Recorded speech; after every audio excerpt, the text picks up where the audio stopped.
Let's make the best sourdough bagels ever. And I have this recipe from a creator on here. I'll link her down below. She makes the best sourdough stuff ever. I've used her muffin recipe, her bagel recipe. I have yet to use a loaf recipe, but I definitely want to.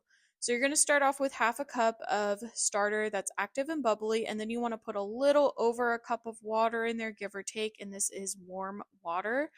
And then you want to add 2 tablespoons of honey and 2 teaspoons of salt. And you just want to give it a good old whisk before you add in your flour just to kind of mix everything prematurely. When you're ready to add in your flour, it's going to be 4 cups of flour, and you're going to give that a good mix before you want to start kneading it. You are going to knead it for probably anywhere from like 8 minutes to 10 minutes. I can't even remember how long I did it for, but I did add a little bit of water as I went because it does start off super duper dry. But don't add too much water. Just do a little bit at a time as you go, and you want this nice smooth ball.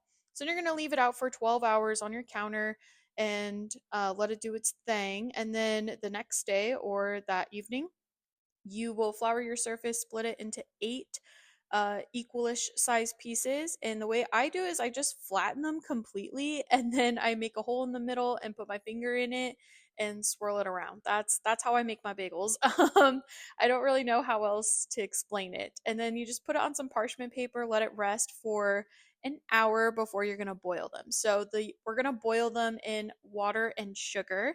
The ratio is 1 tablespoon of sugar for 6 cups of water. So I have about 12-ish cups in here, give or take. So I added 3 tablespoons of sugar. So just adjust your measurements as needed. This is a pretty big pot that I put it in, but you basically want it to boil for 2 minutes on each side. After they boil, you can go ahead and add whatever seasonings you want. I just did plain because I didn't have any seasonings on hand, but definitely play around with this. I know I want to. And then you're going to put it in the oven at 425 for about 25 minutes. But I check on them around the 23-minute mark and just see how much longer they need. But they're perfect.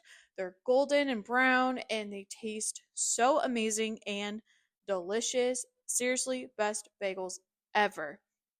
I typically will put cream cheese on them with a little bit of hot sauce, but they are incredible, especially out of the oven. They're just so nice and warm.